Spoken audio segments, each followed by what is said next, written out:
Hello, I'm Darren Ingram, the audio designer at Sight and Sound Theaters in Lancaster, Pennsylvania, and this is the first of a set of videos talking about TouchOSC and integrating it with Nuendo.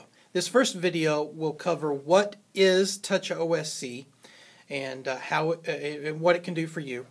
The second video will actually go through the process of making a connection between a widget on the iPad and the Nuendo workstation. The third video will actually build some of the control room features right there, and will integrate those features of the control room with TouchOSC. So, what is TouchOSC? TouchOSC is an application for the iPad that uses Open Sound Control. Open Sound Control, or OSC, is a format whereby computers can talk to each other.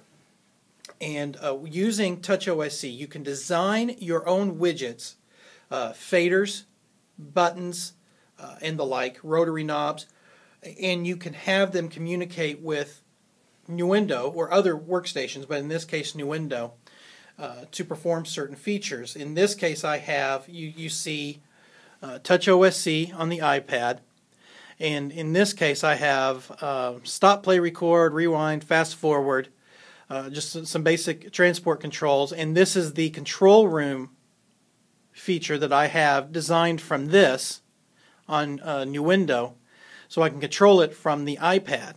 So you'll see, we can play,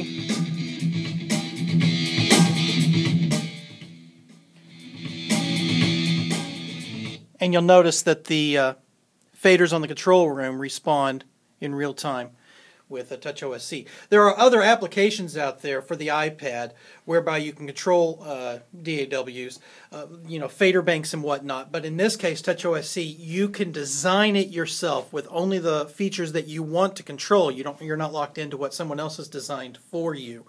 Very flexible.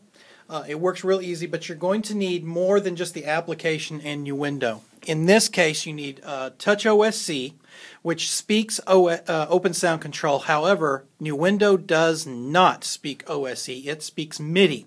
So you're going to need an intermediary program that will convert OSC into MIDI and then vice versa. In this case, I use Osculator, a program called Osculator. It's a third party. It's hard to see, but it looks like that. And what it does is you just see the inputs and outputs of the OSC routing and the MIDI. The Osculator simply takes an OSC command and tells it what MIDI channel to transmit that data on. And when it comes from Nuendo, it does the reverse. It takes that MIDI channel and it tells it what OSC channel to transmit it on. That's all it does. Osculator is a fantastic program. It's real easy to see everything. Although it's probably not real easy to see right here on the iPad. We'll fix that here in a little bit. And it does cost money.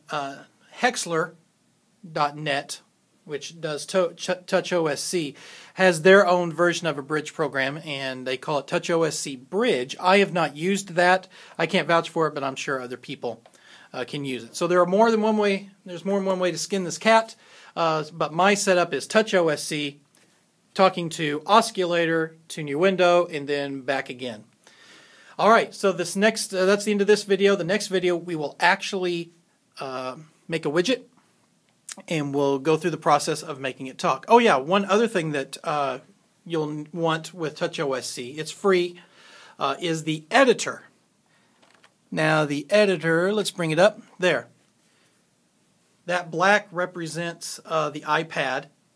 And using the TouchOSC editor, which is free, doesn't cost anything, you can actually design this. That's what I use here on the computer to design the widgets. You do not design the widgets on the iPad. You design it on your desktop, and then you transmit it to the iPad. So you will need a desktop in order to, if you want to design your widgets yourself. There are some templates that come with TouchOSC. But the whole point of TouchOSC is designing what you want specifically. So you'll need a desktop to do the editing, but once you do your editing and it goes to your iPad, then you're off and running with that. Alright, next video we'll actually make a widget and we'll hook it up to Nuendo.